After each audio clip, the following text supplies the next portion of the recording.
their statements were used, and their memorandums, and the focus group discussion, and the workshop meetings that we held, all the information that we gathered through that, we synthesized and came up with a historical record.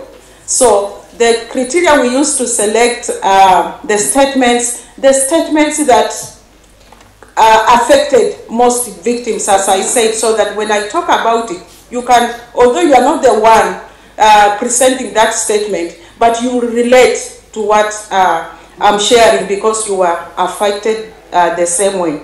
The participation of the Kenyan government, I think maybe this is one of the commissions that was funded 90%, or the money was not enough, but 90% by the Kenyan government. So yes, commissions need to be funded. And also we worked very closely with the Ministry of Transition, Ministry of what? Transition, that oversaw our work, but we had our own independency. But of course, when it comes to solving some of the problems, we saw the hesitation. And we also were affected by the political support, but by the government, apart from funding. I think at one point I thought maybe the government wished away this commission, but we stuck to it and we completed the work. But financially we were supported. Now we see there is no political will for the report to be implemented, mainly because of the justice component of our mandate. Thank you. Thank you very much for great questions, and thank you once again to my excellent panel. Please, another round of applause.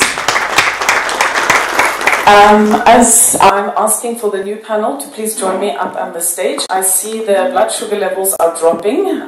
It's the last push before lunch, so let's just keep on pushing. Can I ask that everyone, we're just going to do a gentle little body stretch. Can I please ask that everyone stand up? And I ask that the panel join me up here, please. That is Nonhlanhla, Nikiwe, and Virginia.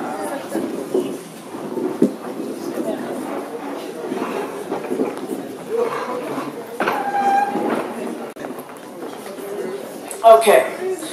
So we have a beautiful garden behind us. So we'll imagine that we're standing outside in the garden, and let's just simply pick some apples.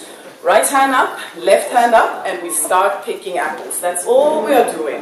Stretching side to side. Feel free to lift your feet if you want to. We're picking apples, and now we're going to put our apples in our baskets. So let's put them down in our baskets. Put the apples down in our baskets. Feel free to go lower. Some of you might want to challenge your knee joints. Lower and lower and lower, and we reach up again to pick more apples. Up we go. That's it. Now we're passing on our apples to our neighbors, to the right, to the left. Now move your feet to the right, to the left. That's it. There we go. And we put the last ones in our baskets. One last time. Down we go. And up we go. Thank you all.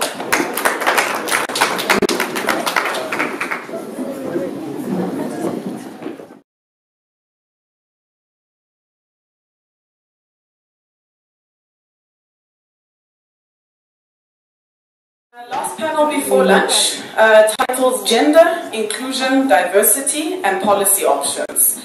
We have 3 presentations. First one will be from Nonhlanhla Sibanda Moyo from CSVR. The second one from Nikiwe Mzube from the Bamalungelo Abantu. And the third one from Virginia Mwangiwa, the Gender Commission.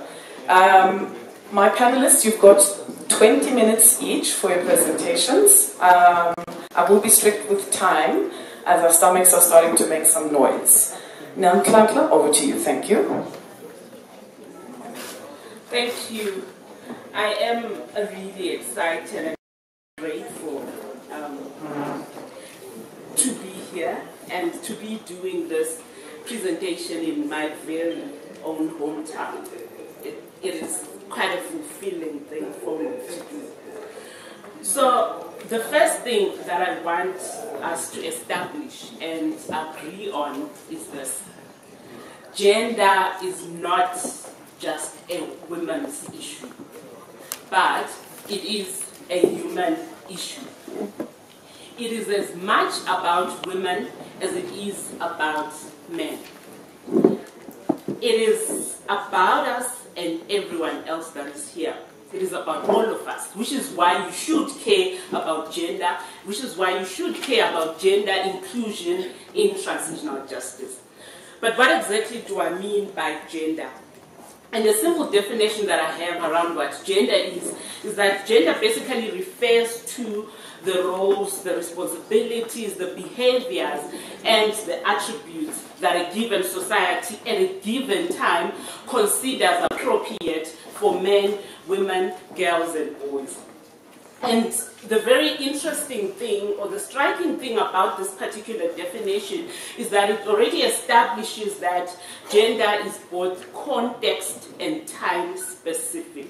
So it is not, it's not a fixed thing. So gender is constantly changing.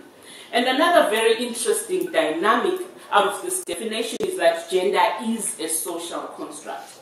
It's something that society, based on culture and our cultural and our religious values, we construct as a society. So the way that we view and look at and define gender in various contexts may not necessarily always be the same. And this is very important. Again, gender goes beyond the two binaries of men, women, or girls and boys. We need to recognize and acknowledge the existence of other genders, or a third gender, as some would call it, or gender non-conforming persons. And that's a whole conversation for another day. But it's important that we recognize, even though in my presentation I may constantly be talking about women and men, but let's just keep it in our minds that there is more than just the two genders that we are used to. And an important question for us here is, do you as a person feel that transitional justice processes consider you and your unique needs and realities as either a woman or a man or whatever gender you identify with? Do you feel that your experiences are at the heart of transitional justice processes? Because I believe that if transitional justice processes are to be truly effective, then they need to be inclusive of all the diverse identities and experiences. And also, I believe that a one-size-fits-all approach to transitional justice may simply not work. And therefore, it is important that these processes take into account the very unique and diverse experiences and consequences of conflict on men and women. I mean, granted and true, conflict does affect both women and men. Yet the reality is that the effects are often not the same, and this is important. We heard yesterday from the testimonies and the narratives that were shared, and I think many of them do attest to the fact that we suffer from violence and conflict differently. Some, as we heard, will tend to be affected in particular ways because of patriarchy, because of systems and structures that tend to favor others over others, or that tends to marginalize certain groups over others. For example, men are likely to be the greatest numbers of casualties, and I mean in terms of so most of the deaths are likely to be that of men, because men are often at the front lines of battle. So that's one way that gender does affect conflict and violence. While for women, we know that during liberation struggles and during times of conflict, women often play very particular roles. And I was speaking to Ubaba Patisanyati over the tea break, and I was asking him what roles women played during conflict times in Zimbabwe. And he told me that what is often not spoken about, but everybody does know this, is that women were used for sex during such times. So it's very critical that we take this into consideration. And for me, I'm also reminded of how my grandmother would tell me of stories of how they played the role. When she was a young woman, they would play the role of feeding the soldiers, feeding the armies during the times of liberation. Yet, these stories are often not told, but they are very critical and important when it comes to transitional justice processes. And in some instances, we have heard, and in other countries, how women's bodies actually become sites of war and violence. We know about this in the DRC. We also know of the issues of war wives, sex slaves, and the like. And another particular example is around how sexual violence, in particular, disproportionately affects women. Yet, when it comes to telling those stories, or when it comes to truth telling, very few women are able to do this. This has already been shared. Oftentimes, these accounts remain unsaid, they remain silenced, they remain ignored.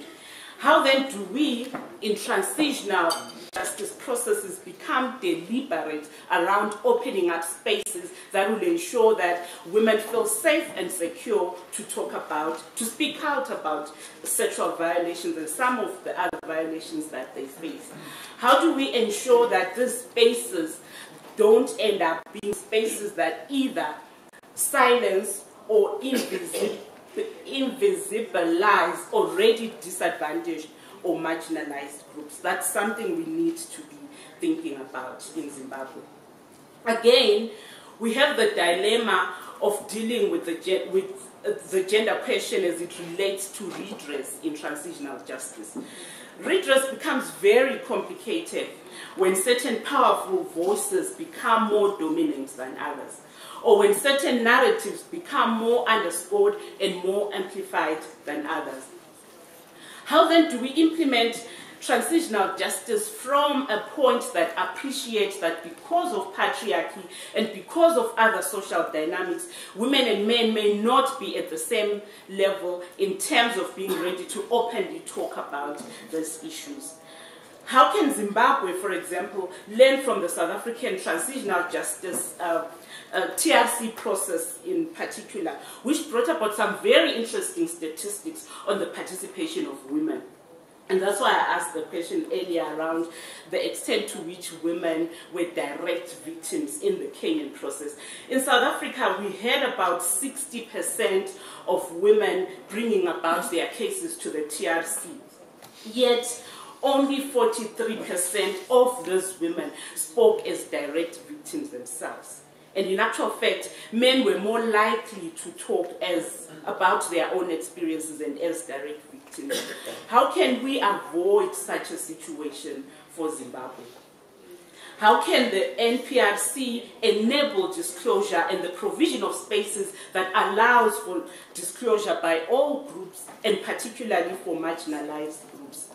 Do we, for instance, have sexual violence or violence against women as a separate category in our TJ process?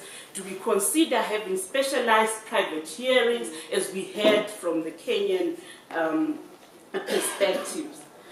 Again, looking at the act that established the NPRC, for me, I think that it is very important that the language that is contained in the Act must demonstrate a good level of political will and firm commitments towards gender justice.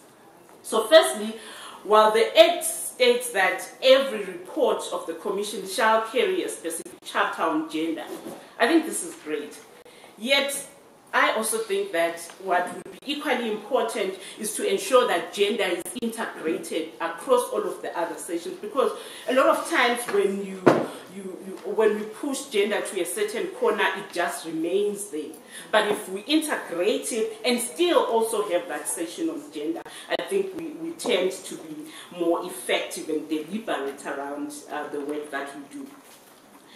Again, somewhere in the Act, it states that the Commission may make recommendations for urgent interim measures to be taken. I was having a conversation with a colleague who also thought that the word may make recommendations is not as tight enough. It does not speak to the level of political will, the level of commitment that we need when it comes to gender issues. I mean, if we appreciate the patriarchal system and the levels of marginalization that different gender groups are faced with, then I think the issue of urgent interim measures is none that we cannot afford, is one that we cannot afford to negotiate on. So perhaps we need to rethink around the language of may to speak about the fact that the Commission shall make interim measures. Again, the Act speaks about the need for gender equity in the structure of the Commission and its Secretariat and any other committees that the Commission may set up. And I think that's an opportunity. While at this point there is no, the Commission has already been structured, so we already have commissioners. I think the opportunity then becomes there in the creation and the establishment of other smaller committees. So it's important that the Commission takes this into consideration and ensures that there is a good gender balance there. And also, I think this could also be strengthened by a provision for specific quotas for marginalized groups, which is currently not there. Also, beyond formal structures, formal transitional justice structures, I think we were reminded on the first day around the need to use informal transitional justice measures. And for me, an important question is how many women within the Zimbabwean, within our context, sit in traditional leadership spaces as chiefs, as also. I was quite impressed yesterday to meet with a headman. Okay, yeah, it was also quite interesting that she was called a headman. But headman is also, but yeah, for me, I would love for us to get to a point where that becomes the norm rather than the exception. While we celebrate that, but can we get to a point where women's leadership becomes something that is common and that is normal? And also within religious leadership spaces, how many women are priests, how many women are pastors, archbishops? We need to be thinking about that, because if we are putting the recommendation that we need to use those spaces for transitional justice, then we need to ensure that we have a good balance and diversity of representation. Again, listening to the narrative from yesterday, the question of high rates of unemployment and the systematic exclusion of certain groups from benefiting from the country's natural resources remains a big challenge for Zimbabwe. And an even bigger transformative question is how the country is going to ensure that no ethnic group, no woman, no man or young person feels like they've not been given equal opportunities to accessing gainful employment. Countries like Uganda have the Equal Opportunities Commission. South Africa has the Black Employment Equity provisions. And I think the important question is how will Zimbabwe do this, and how will the transitional justice policy take this into account? Again, in the reflection this morning, we spoke about the need to reconstruct history as part of memorialization. And I think this is important. And in doing so, I think it's also important that we ensure that this history takes into account and covers the experiences of both women and men, girls and boys. I also asked the question during the break. I tried to find out if we, in what's the Ndebele word for chimbwidos, which is what in English, I don't know the word, but collaborators, yes. what that word is and how we can start reconstructing that history, but in a way that takes into account that both women and men had roles and response and played a part in our history. I want to conclude on this note. I am one of those who were born in the early 1980s in a small village called Dimpamiwa in Kai. And I am one of those who have never known our fathers, those who were referred to growing up as abantwana bama-dissident, abantwana bama-kukurawundi. And some of us may never know the full story of what really transpired.